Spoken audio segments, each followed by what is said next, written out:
Hi friends, host Eric here. I was talking with famous people. Matthew Davis asked me a question yesterday. I tried to record a video response and post it to Facebook, but I failed to do so. So I'd like to do so now. And I may end up actually making this a video for YouTube as well. I may upload it separately to both places. Okay, so he says, hello, I have two questions about your pursuit to be president, which is to say Emperor of the United States of America, Empire. Both questions are deadly serious. Number one, it has been shown that human nervous systems are regulated by serotonin, which is regulated by one's position in the competence-dominance hierarchy, which is embedded in our physiology and necessarily the nature of society. Our species is built up and up and up over the past 100,000 years.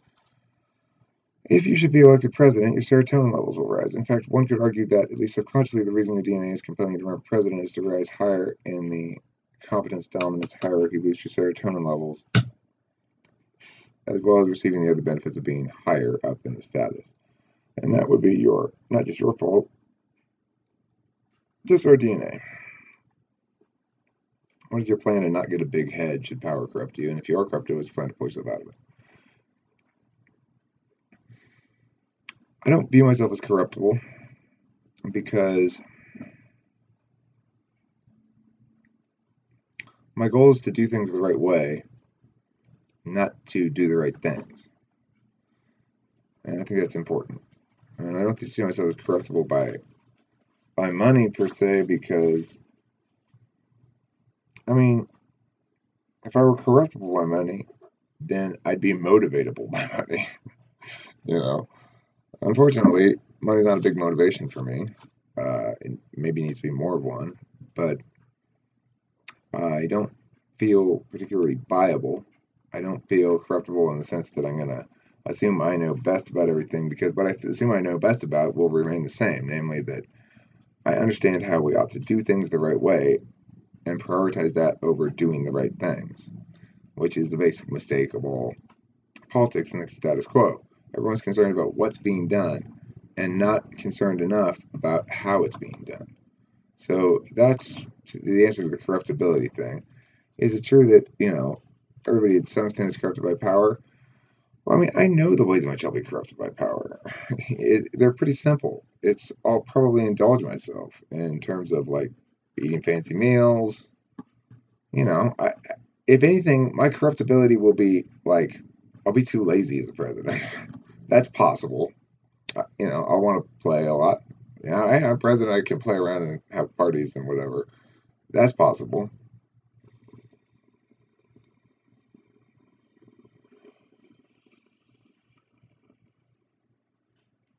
But the thing is, even if that were to be the case, it wouldn't prevent me from stepping up to the plate and handling shit that needs to be handled. And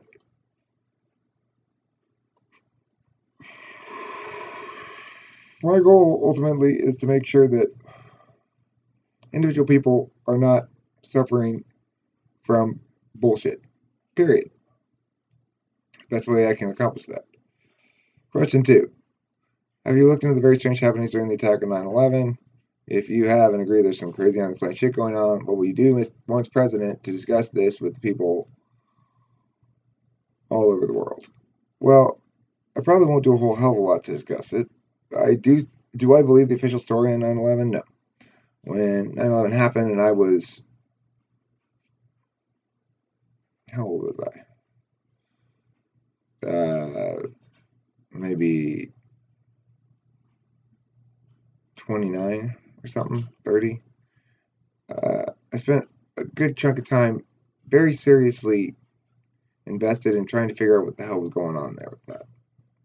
I was what one might have termed a truther. But at the end of the day, what I concluded was what I think everybody should logically conclude, that there's ample reason to disbelieve the official story, and there's no alternate narrative that ought to be believed in its place.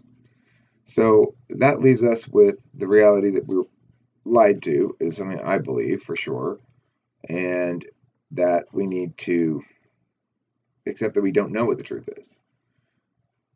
The problem is, okay, well, what am I going to do when I'm president? To the extent that I am able to determine what actually happened there and it's different from what the official story is, that would suggest that the president is necessarily privy to I would suspect something like that records of it are going to be destroyed. Whoever's involved in something like that is going to do everything they're possible to cover their tracks and not rely upon their position of power to sustain their secrecy. So there may be a big problem in dealing with that kind of stuff. There's been all kinds of misinformation spread all over the place about 9/11. It's going to be a challenge.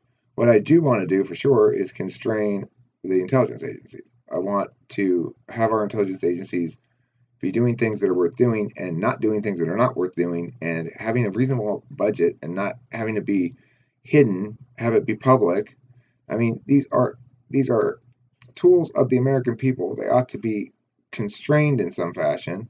The NSA is out of control, and they lie to Congress.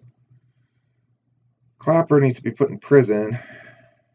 I mean, I have lots of thoughts about what the intelligence agencies ought to be doing and how they ought to be doing their jobs. And I will do my very best to put some kibosh on the nonsense and to be as transparent as possible about what's going on. I would like to declassify lots of stuff. Trump's declassified a fair amount of stuff. It's one nice thing he's done, you know. Again, I wish to operate as an individual who executes the system as it ought to be executed for the good of the American people. I am not interested in taking on massive battles that I may or may not be able to win. I'm interested in fighting battles that can cause legitimate positive impacts that I can win. I'm interested in addressing shit that is low-hanging fruit that can make a substantial difference. Is this one such thing? I don't know. Even if you knew the truth, what difference would it make? Would it still happened? It's still the past. All the impacts of it still occurred. Holding people accountable who are responsible might be nice, but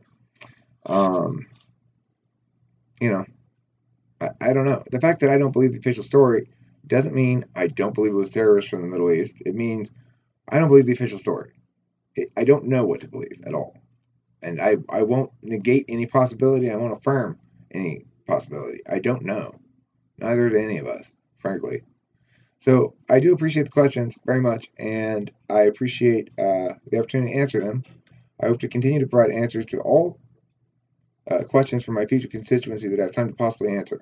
I want everybody to know that I hear and understand what they're saying and address it directly. I do not avoid it. I give you a real answer to things. That's my MO. It's going to be my MO from today until I become president. So please keep bringing on the questions. I appreciate them. I'm grateful for the opportunity to answer. Thanks for watching. Don't forget to eat plenty of cheese, and God bless America.